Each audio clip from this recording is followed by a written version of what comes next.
तुलसी पंछी के पिए, तुलसी पंछी के पिए, घटे ना सरितानी, दान किए धन ना घटे, जो सहाय रघुवीर। दान करो पुण्य करो, दान करो पुण्य करो, स्वर्ग मिलेगा। आज कहा मैंने कल जमाना कहेगा।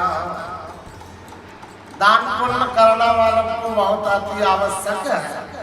जीवन काल में दान पुण्य भी करना चाहिए, अपने लिए भी कुछ करना चाहिए, स्वर्ग के लिए भी कुछ करना चाहिए। जो परलोक अगर सुख चाहेंगे, यहाँ सुख चाहेंगे, यदि यहाँ भी सुख भोगना चाहते हो, परमात्मा को वहाँ भी सुख भोगना चाहते हो, अगला जन्म भी सुधारना चाहते हो, इस जन्म को भी सुधारना चाहते हो, तो बंधुओं एक ही उपाय करना पड़ेगा। वो उपाय क्या है? भगवत भजन, भगवान का भजन करना पड़ेगा। और भगवान का भजन कैसे?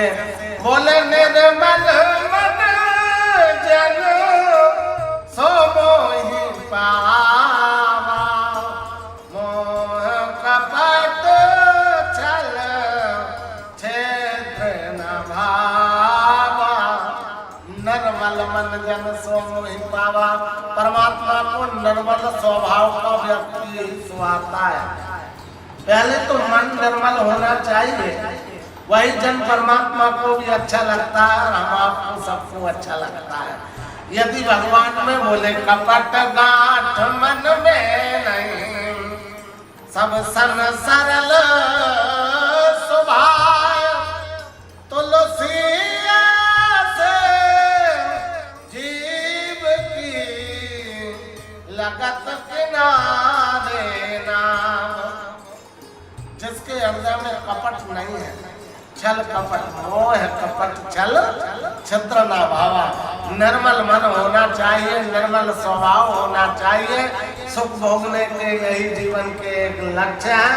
कहते हैं चार वेद छह शास्त्र में, चार वेद छह शास्त्र में बात मिली है। तो कौन कौन सी? बोले सुख दीने सुख उपजे, तो भैया दुख दीने दुख होए।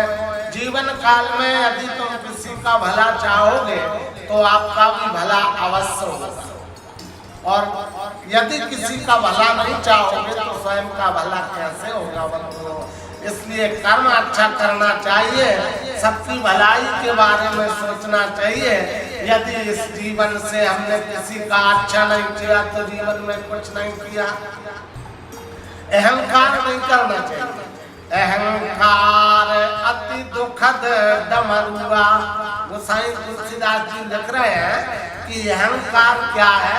ये दुख देने वाला डमरुआ रोग है। और भगवान जो है अहंकार अपने भक्तों का कभी नहीं रखते। जिस किसी भक्त को अहंकार हो जाता है, भगवान उसका अहंकार नष्ट कर देते हैं। एक बार अर्जुन को भी भ्रम हुआ, एक बार अर्जुन को भ्रम हुआ। अर्जुन ने विचार किया कि महाभारत पूरी मेरे बल पर हुई है। यदि मेरे जैसा धनुर्धर, भगवान कृष्ण कभी कहते नहीं है कि अर्जुन तुम सबसे श्रेष्ठ धनुर्धर हो, बड़े चतुर धनुर्धर हो, दूसरों की बड़ाई करते हैं, भगवान मेरी नहीं करते। परम यह है, परम सिद्ध है कि मेरे समान संसार में कोई धनुर्धर नहीं है। अर्जुन को ऐसा लगा। भगवान ने कहा ठीक है, देख लेते हैं। भगवान तो और जा सब जानई और अंतर्यामी, परमात्मा हृदय की बात को जानते हैं बंधुओं। एक बार भगवान श्री कृष्ण ने अर्जुन से कहा, क्या कहा? बोले कहे कन्हैया सुन अर्जुन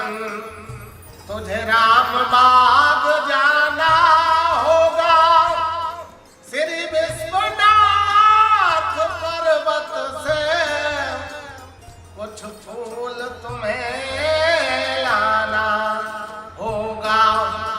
वहाँ रहता है एक बूढ़ा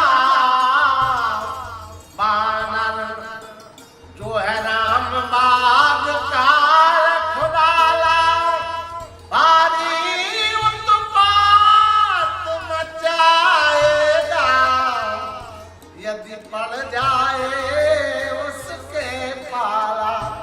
हनुमान जी महाराज के बारे में कहा भगवान श्री कृष्ण ने कि है अर्जुन, तुमको विश्वनाथ पर्वत पर जाना है और उस पर्वत पर से राम बाग है, वहां से कुछ पुष्प लेकर के आना है। पर मैं एक बात बता देता हूँ, वहाँ एक बूढ़ा वानर रहता है जो राम बाग की रक्षा करता है, और जुगत से जाना हो सकता है कि आपको फूल ना लाने दे। जब ऐसा कहा तो अर्जुन ने कहा कि प्रभु मैं जाता हूँ और राम बाग से ही पुष्प लेकर के आता हूँ। अर्जुन चल दिए और अर्जुन श्री विश्वनाथ पर्वत पे आए। वहां देखा तो हनुमान जी महाराज पहरे पे थे। अर्जुन ने आकर के इधर उधर देखा तो हनुमान जी महाराज दिखाई नहीं दिए। जब दिखाई नहीं दिए तो अर्जुन आकर के पुष्प तोड़ने लगे। उधर से हनुमान जी ने देखा। हनुमान जी ने कहा, अरे दुष्ट तू कौन है और पुष्प किसके आज्ञा से तोड़ रहा है? यह पुष्प राम बाग में जाते हैं, यह राम बाग है और ये पुष्प मेरे स्वामी श्री राम जी के लिए जाते हैं। अर्जुन ने कहा, मैं भी इन पुष्पों को लेने के लिए आया हूँ और मुझे केशव ने भेजाया है। मैं वीर कुंती पुत्र अर्जुन हूँ। हनुमान जी महाराज ठाका मार के हंसे। हनुमान जी महाराज ने कहा कि मैं समझ गया तुम्हारे स्वामी भगवान कृष्ण ही होंगे। कहा बोले क्या ऐसा क्यों? अर्जुन ने कहा तुमने कैसे पहचाना? हनुमान जी महाराज ने कहा कि मैंने पहचान लिया। अरे जिसका स्वामी ही चोर हो तो सेवक चोरी क्यों नहीं करेगा? स्वामी जिसका चोर हो सेवक को तो चोरी करना ही है। ऐसा सुन के हनुमान जी महाराज से अर्जुन ने कहा तुम्हारे राम जी ने कौन सी वीरता का काम किया? एक जरा सा पुल बनाने के लिए रीछ वानरों को एकत्रित किया। उस समय यदि मैं होता तो एक ही बाण से पुल बना देता। हनुमान जी महाराज ने कहा अच्छा?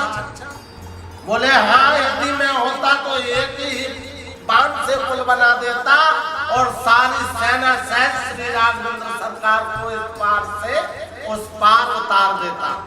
हनुमान जी ने कहा, अरे वाह तीरंदाज, इतना बड़ा धनुर्धर है?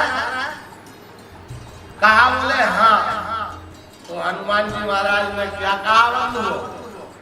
अरे तब जानू तू वीर है,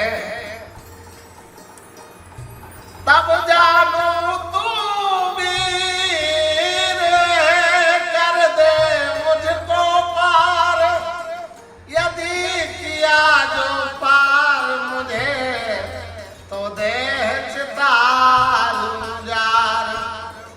तो अर्जुन कहते हैं कि अगर किया ना पार तुम्हें तो मैं एक चिता बनाऊंगा। केशव सौगंध है केशव प्यारे की, मैं जीवित ही जल जाऊंगा। दोनों में शर्त लग गई। अर्जुन ने कहा कि मैं एक ही बाण से पुल बना दूंगा और बना देता, और नहीं मानो तो अभी बना देता हूँ।